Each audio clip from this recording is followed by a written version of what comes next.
Selamat datang di channel Simar Imam. Sembari mendengarkan tinggalkan like dan komentarnya bosku. Jangan lupa pasang headset kalian. Siapkan kopi dan camilan. Lupakan pahitnya kehidupan. Mari kita dengarkan sambil rebahan. Penembak jitu terbaik. Bab 445. Musashi Kong tidak terburu-buru menyerang kali ini, tetapi meminta salah satu babi pulau untuk melatih kemampuannya. Hanya dengan satu gerakan, babi pulau yang digunakan untuk latihan terjatuh. Yah, tidak ada masalah dengan karate. Musashi kembali percaya diri dan berteriak kepada media, "Awas, saya pasti akan mengalahkan anak itu kali ini, dan hanya dengan satu gerakan." Tidak ada yang percaya dengan perkataan Musashi Sora. Sisi kiri wajahnya masih sama seperti sebelumnya, namun sisi kanan wajahnya bengkak seperti kepala babi. Musashi kembali ke Ang Li, meletakkan tangannya di dada, dan mengambil posisi menyerang aktif karate. Awal. Kali ini Musashi tidak menanyakan pendapat Ang Li apakah dia ingin berteriak lagi, dan dia sudah melompat sebelum teriakan dimulai. Jurus ini merupakan tendangan voli terkuat yang pernah dipelajari Musa Sora, dan sasaran serangannya adalah kepala Lian. Dalam kompetisi karate normal, alat pelindung dipakai. Meski dengan alat pelindung, Musashi Sora bisa menggunakan jurus ini untuk menendang lawannya hingga gegar otak. Ang Li tidak mengenakan alat pelindung apapun, dan tindakan Musashi Sora hanyalah pembunuhan. Orang awam sama sekali tidak bisa melihat kekuatan jurus ini, namun mereka hanya menganggap Musashi yang terbang di udara itu sangat cantik dan tampan. Hanya pohon Musashi yang mengetahui kekuatan sebenarnya dari gerakan ini. Wah, aku tidak menyangka Musashi akan menggunakan gerakan ini untuk melawanmu. Ya, Anda benar-benar telah membuat marah Musashi Sora dan melepaskan makhluk buas di dalam dirinya. Bahkan seorang master yang juga merupakan sabuk hitam tingkat pertama tidak dapat menghalangi gerakan ini. Kamu sudah mati. Petik 2. Senyuman dingin muncul di wajah Musashi, dan dia sama sekali tidak peduli dengan hidup atau mati Lian. Wajar jika terjadi korban jiwa pada saat kompetisi. Apalagi dengan sumber keuangan keluarga Musashi, masalah ini bisa diselesaikan dengan sedikit uang. Selain itu, pemberitaan media juga merupakan hal yang baik untuk mempromosikan karate.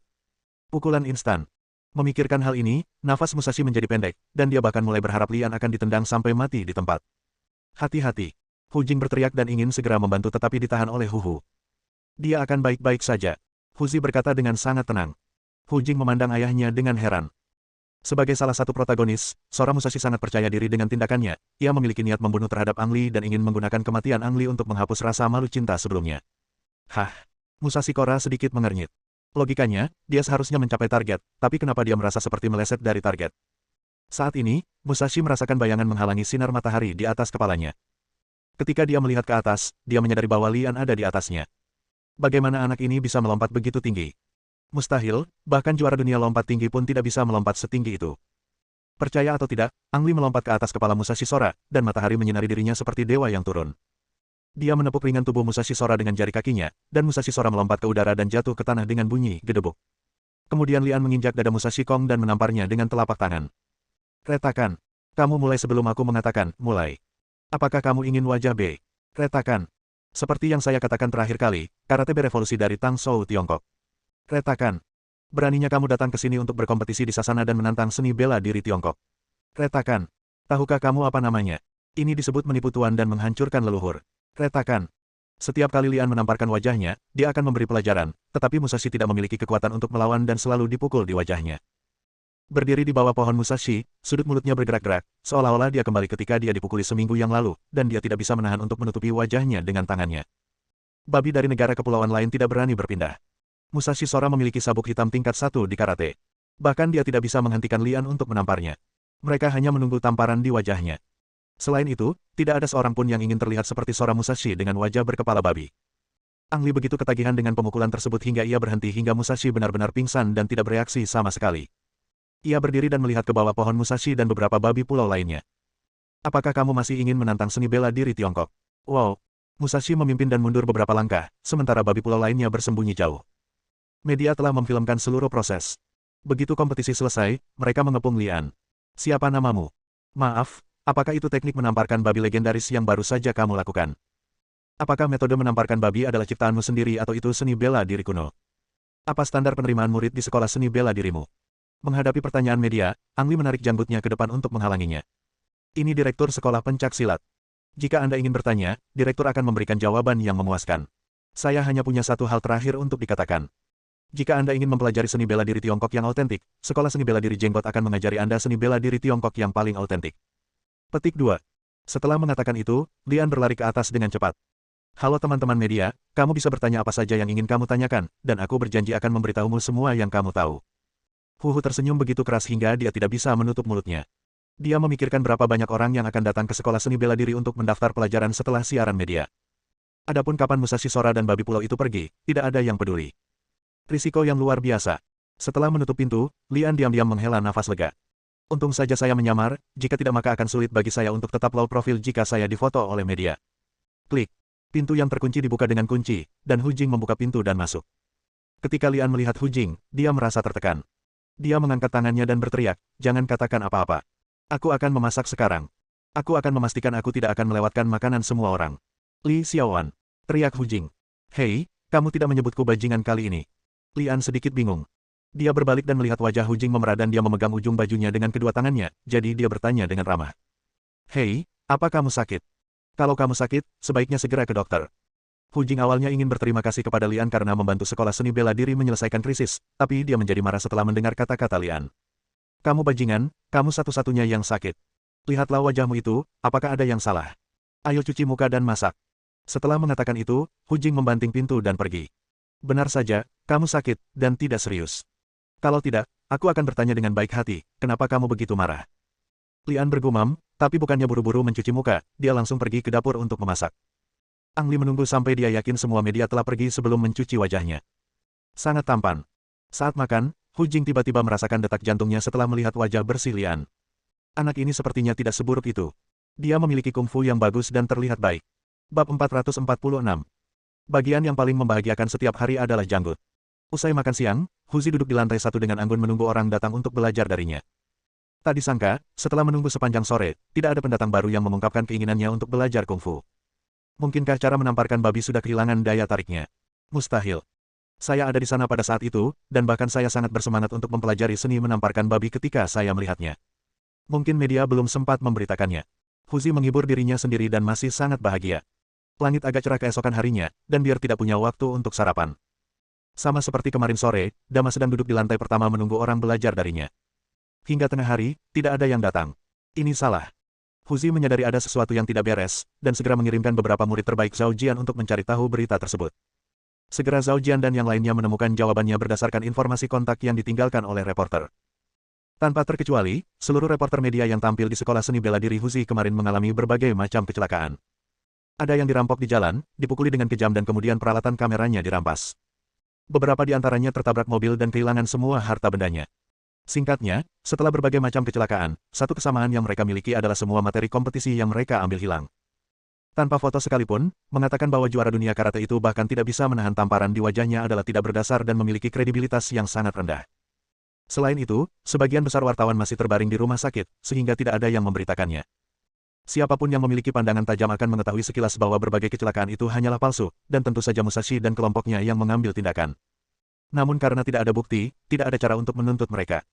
Babi-babi pulau ini sudah keterlaluan. Setelah mengetahui kebenarannya, sekolah seni bela diri Huzi sangat marah, tetapi sebagai tuan rumah, Huzi menjadi tenang. "Cobalah menghindari babi-babi pulau itu ketika kamu melihatnya di masa depan," perintah Huzi. Bertarung dengan pedang dan senjata sungguhan, Huzi jelas tidak takut dengan babi pulau. Pertanyaannya adalah, bagaimana jika babi pulau itu menggunakan taktik yang sama seperti yang mereka gunakan saat menghadapi wartawan untuk menghadapi murid-murid ini? Bahkan bagi Lian, Huzi tidak dapat menjamin bahwa dia tidak dalam bahaya. Bukankah ada pepatah populer di internet? Jauhi orang-orang sampah. Apa yang dilakukan Huzi sekarang adalah menjauhkan murid-muridnya dari orang-orang sampah di negara kepulauan itu. Ang Li tidak mengungkapkan posisinya atas keputusan tersebut, namun diam-diam membuat keputusan di dalam hatinya bahwa dia tidak akan pernah menunjukkan belas kasihan kepada babi pulau itu lagi. Mereka harus memukuli ibu mereka meskipun mereka tidak mengenalinya. Tidak ada laporan berita, dan rencana magang sekolah seni bela diri Jenggot tetap seperti sebelumnya, tanpa ada siswa baru yang bergabung. Dalam keadaan seperti itu, kami hanya dapat mengadopsi metode lama dan membiarkan Ang Li dan yang lainnya pergi ke pusat kota lagi untuk membagikan brosur dan melakukan pertunjukan seni bela diri. Ang Li kurang antusias dengan pekerjaan semacam ini, terutama yang disebut pertunjukan seni bela diri. Pertunjukan, yaitu kepalsuan, semua rutinitas telah diatur sebelumnya. Menamparkan babi adalah metode yang bagus, tetapi Anda tidak bisa menggunakannya pada bangsa Anda sendiri. Selain itu, mempelajari seni bela diri adalah untuk membunuh musuh, bukan untuk pertunjukan. Di sini, mari kita lihat. Jika Anda ingin mempelajari seni bela diri Tiongkok yang otentik, pergilah ke sekolah seni bela diri Huzi, yang mengajarkan seni bela diri Tiongkok paling otentik. Petik 2. Saat Ang Li membagikan brosur, otomatis dia akan melafalkan sebuah kalimat. Li Xiaowan. Terdengar suara yang familiar. Lian mendongak dan melihat seorang wanita berdiri di seberangnya, menimbang banyak barang di dalam tas besar dan kecil. Elizabeth. Lian sedikit terkejut, dia tidak menyangka akan bertemu dengan wali kelasnya saat membagikan brosur di jalan. Saat dia melihat Elizabeth, kelopak mata Lian sedikit tenggelam, dan sedikit niat membunuh melintas di dalam dirinya. Sesosok menghilang dalam sekejap di belakang Elizabeth, seolah-olah tidak pernah muncul. Seseorang mengikuti kepala sekolah. Lian mengetahui situasinya. Elizabeth sangat cantik dan bisa dibilang cantik. Dia pasti menjadi fokus perhatian pria saat berjalan di jalan. Terkadang bertemu satu atau dua penguntit adalah hal yang normal. Namun, Ang Li bisa menjamin dengan nyawanya bahwa orang yang mengikuti Elizabeth barusan bukanlah penguntit biasa. Pihak lain telah menerima pelatihan profesional dan sangat waspada. Dia menghilang sebelum dia dapat melihat wajahnya dengan jelas. Apa? Program kerja belajar. Mungkin karena Lian membantu memecahkan masalah besar pada hari pertama sekolah, dan kemudian, di bawah kepemimpinannya, para siswa secara bertahap mulai menghadiri kelas, sehingga Elizabeth sangat tertarik pada dirinya sendiri, seorang siswa Tionghoa. Oh, untuk sementara aku tinggal di rumah pamanku. Aku tidak bisa hidup dan makan gratis, jadi aku membantu membagikan beberapa brosur. Lian menjelaskan sambil diam-diam mengamati di belakang Elizabeth. Meskipun Anda tidak dapat melihat orang tersebut sekarang, Anda dapat merasakan bahwa orang tersebut belum pergi jauh dan bersembunyi di dekatnya. Guru, apakah kamu akan berbelanja? Lian bertanya. Ya, gurumu dan aku adalah seorang shopaholic standar. Kamu harus merahasiakan masalah ini untuk guru. Elizabeth tersenyum nakal, tidak ada penghalang sama sekali antara guru dan murid, tapi lebih seperti teman. Berapa banyak wanita yang tidak shopaholic? Jangan khawatir, saya pasti akan merahasiakan masalah ini kepada guru. Benar. Guru, Anda pasti sangat lelah membawa begitu banyak barang sendirian. Lian khawatir Elizabeth akan pergi sendirian. Lagi pula, dia adalah wali kelasnya, jadi dia tidak bisa berpura-pura tidak memperhatikan jika dia menabraknya. Bagus sekali. Ayo pergi. Aku punya beberapa pakaian yang belum kubeli. Ikutlah denganku dan belilah. Elizabeth sama sekali tidak sopan. Dia melemparkan semua tas di tangannya ke Lian, memperlakukan Lian sebagai portir gratis. Lian dan Zhao Jian menyapa, lalu menemani Elizabeth ke pusat perbelanjaan tak jauh dari situ. Benar saja, begitu mereka pergi, orang-orang di belakang mereka mengikuti mereka. Siapa itu dan mengapa ia mengikuti Elizabeth? Lian sedikit bingung, tapi dia segera menemukan sasaran kecurigaannya, Mike. Lian sudah mendengar tentang pembebasan Mike. Ketika dia mengetahui bahwa Elizabeth sedang diikuti, dia tentu saja memikirkan Mike. Saya harus mengatakan bahwa analisis Ang Li sangat tepat. Tentara bayaran yang disewa oleh Mike lah yang mengikuti Elizabeth. Setelah menemukan Lian, tentara bayaran itu segera mengeluarkan ponselnya dan melaporkan. Kepala, kami menemukan target 0. 2. Yang memiliki target 0. 1. Sted adalah pengemudi dan pengawal Mike, dia adalah tentara bayaran yang membantu Mike menghubunginya, dan dia juga merupakan kepala tentara bayaran tersebut. Setelah mendapat kabar tersebut, Sted merasa senang. Awalnya dia hanya ingin berurusan dengan Elizabeth, tapi dia tidak menyangka Lian juga muncul. Hepburn, jangan lakukan itu di tempat ramai. Temukan cara untuk membunuh anak itu dulu. Sedangkan Elizabeth, dia akan hidup. Dimengerti. Jawab Hepburn, mempercepat langkahnya untuk mengikuti. Bab 447. Lian menemani Elizabeth mengunjungi dua toko dan menemukan bahwa orang yang mengikutinya selalu tertinggal, jadi dia ingin menguji idenya. Ketika Elizabeth memasuki rumah pas lagi untuk berganti pakaian, Lian berbisik di luar, Elizabeth, aku mau ke kamar mandi, tolong tunggu aku di sini. Mungkin dia merasa tidak baik jika ada siswa yang menemaninya saat berbelanja, jadi Elizabeth meminta Lian memanggil namanya, bukan guru atau kepala sekolah. Elizabeth beberapa tahun lebih tua dari Lian, dan keduanya terlihat seperti pasangan saat berjalan bersama. Oke, aku akan menunggumu di sini, jawab Elizabeth. Lian meletakkan semua tasnya di tanah dan berjalan keluar. Benar saja, begitu Lian pergi, orang-orang yang mengikutinya mengikutinya. Hal ini semakin menegaskan gagasan Lian bahwa Mike mengirim seseorang untuk mengikuti Elizabeth, dan sekarang dia ingin mengikutinya. Setelah berbelok beberapa sudut, Lian memasuki kamar mandi di sudut. Hepburn diperintahkan untuk membunuh Ang Li, dan dia mengikutinya sepanjang jalan untuk mencari peluang. Diam-diam aku senang saat melihat Lian memasuki kamar mandi. Ini adalah tempat paling terpencil di seluruh pusat perbelanjaan, dan hanya ada sedikit orang di kamar mandi. Ketika Hepburn memasuki kamar mandi, dia hanya melihat seorang pria botak sedang mencuci tangannya. Dia tidak terburu-buru melakukannya, tapi berjalan mendekat dan berpura-pura mencuci tangannya, menyebarkan aliran tangannya sebanyak mungkin. Dengan cara ini, suara air yang mengalir dapat menutupi gerakan selanjutnya. Pria botak itu tidak menyadari sesuatu yang aneh dan meninggalkan kamar mandi setelah mencuci tangannya. Hepburn mengikuti dan memasang tanda pembersihan di belakang pintu luar, lalu mengunci pintu untuk mencegah siapapun masuk. Setelah itu, Hepburn mengeluarkan pistol dari tangannya, mengeluarkan peredam dan memasangnya. Dia berjalan ke bilik dan berjongkok untuk melihatnya. Jika Anda melihat kaki, itu adalah target Anda dan dapat ditangani dengan menembak melalui pintu. Ini bukan pertama kalinya Hepburn melakukan hal seperti ini, dia sangat berpengalaman. Dalam beberapa kasus, Hepburn tidak repot-repot memeriksa setiap detailnya, jadi dia hanya membuat bom dan meledakkan seluruh kamar mandi. Suara air menutupi langkah kaki Hepburn, dan dia dengan cepat mencapai kompartemen terakhir. Saat ini, dia tidak perlu lagi jongkok untuk memeriksanya. Dia menempelkan pistolnya ke pintu dan menarik pelatupnya. Engah, engah. 6 tembakan dilakukan berturut-turut, semuanya di dekat toilet. Bahkan terdengar suara toilet pecah. Melalui lubang peluru di pintu, Hepburn bisa melihat apa yang terjadi di dalam. Adegan target meninggal secara tragis di toilet tidak muncul. Tidak ada seorang pun di dalam kecuali toilet yang rusak. Berdengung. Kepala Hepburn meledak. Dia jelas telah memeriksa semua kompartemen. Jika dia tidak berada di kompartemen terakhir, apakah dia akan menghilang? Mencicit. Hepburn mengulurkan tangan dan langsung membuka pintu kompartemen. Sebenarnya tidak ada orang di dalam. Tepat ketika dia hendak berbalik dan mencari, dia merasakan suatu kekuatan menghantam punggungnya, lalu dia terbang ke depan tak terkendali, dan kepalanya membentur dinding dengan bunyi. Ang Lee telah mengetahui bahwa Hepburn akan mencari dari kamar ke kamar, berdiri dengan kaki di atas toilet, sehingga ketika Hepburn berjongkok untuk melihat, dia tidak akan melihat kakinya dan mengira tidak ada orang di dalam. Situasi yang sama juga terjadi di film-film, tetapi yang aneh adalah trik ini masih bekerja dengan baik. Jika Ang Lee tidak ingin tetap hidup untuk diinterogasi, Hepburn pasti sudah lama meninggal. Tapi dia mengira itu karena kebugaran fisiknya yang sangat baik.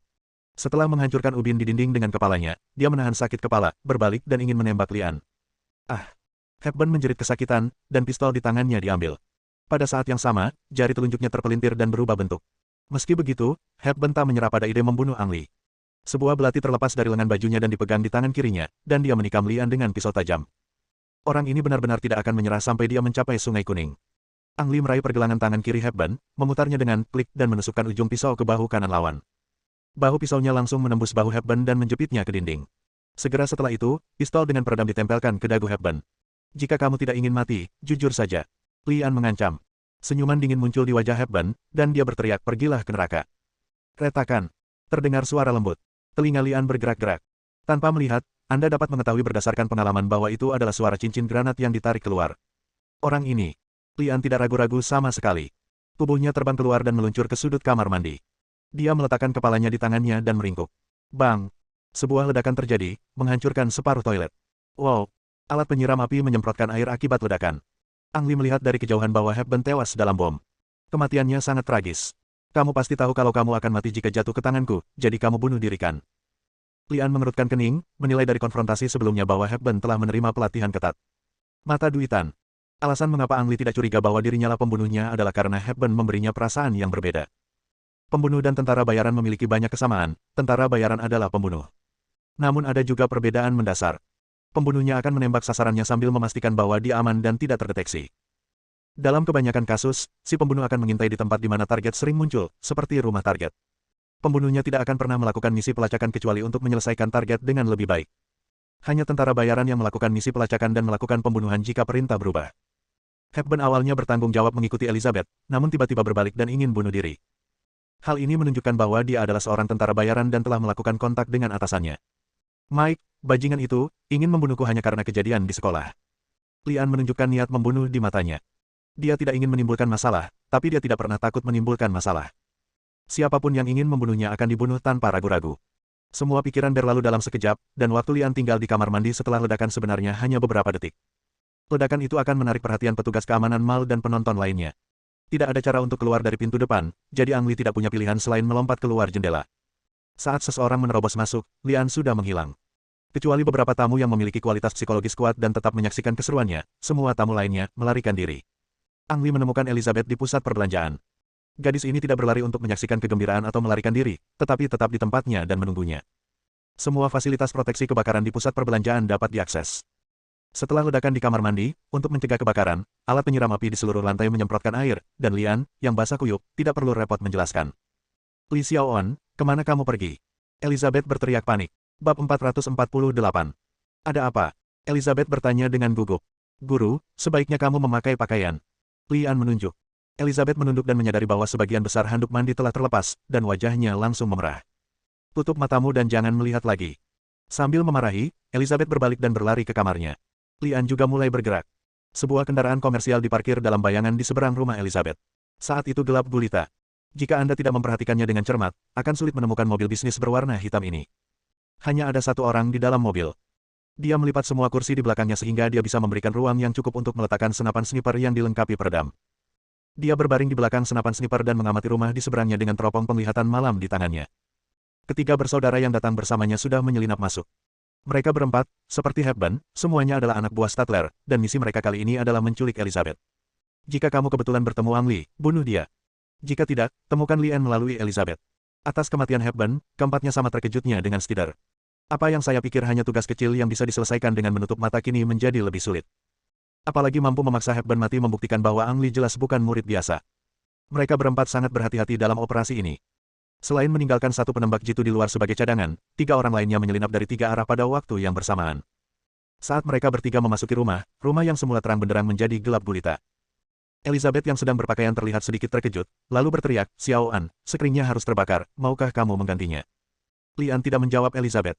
Dia sibuk berurusan dengan 3 tentara bayaran yang menyelinap masuk. Lampu di villa seberang tiba-tiba padam, membuat penembak jitu yang berada di luar merasa waspada. Ia segera meletakkan teropongnya dan bersandar pada senapan snipernya. Senapan sniper tersebut menggunakan night vision scope yang cukup baginya untuk melihat situasi di sisi berlawanan. Ketiga tentara bayaran yang masuk ke dalam villa harus menyalakan senter yang mereka bawa karena kegelapan. 1, 2, 3. Penembak jitu menemukan ketiga temannya. 2 di lantai 1 dan 1 di lantai 2. Dia melihat sekeliling, dan ketika penembak jitu melihatnya lagi, dia menemukan bahwa lampu bergerak di lantai 2 tiba-tiba padam. Tak lama kemudian, 2 lampu bergerak di lantai pertama juga padam, dan villa menjadi gelap kembali. Apa yang terjadi?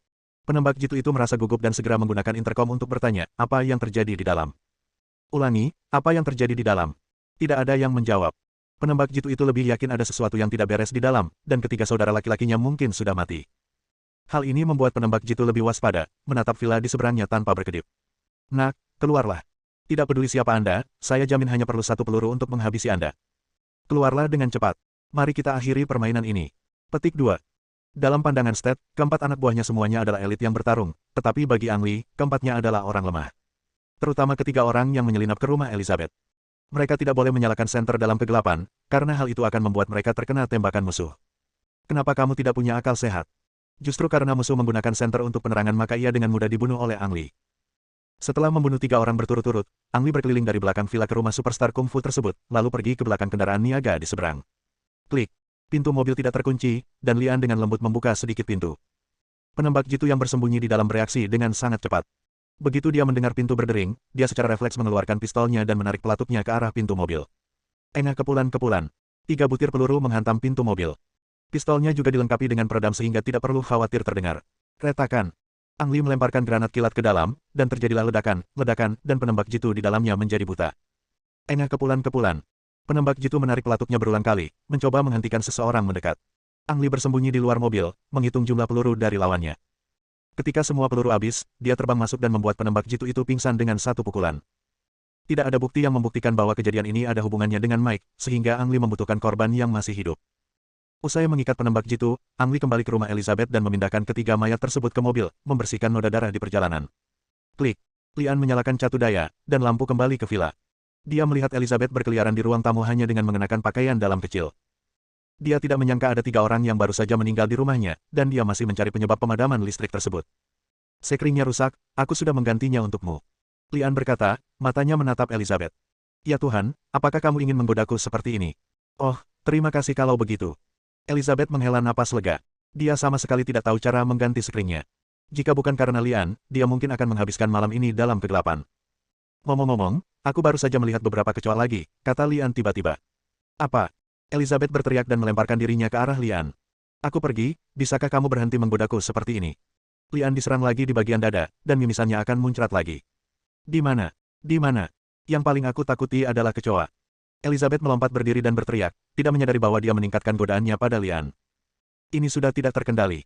Bahkan jika Lian menggunakan teknik pernapasan penyu, dia tidak bisa sepenuhnya menghentikan godaan yang disebabkan oleh sepasang kelinci kecil yang bergesekan di dadanya. "Mati, aku telah membunuh mereka semua untukmu." Lian buru-buru berteriak, mendorong Elizabeth menjauh dan memberi isyarat menyerah.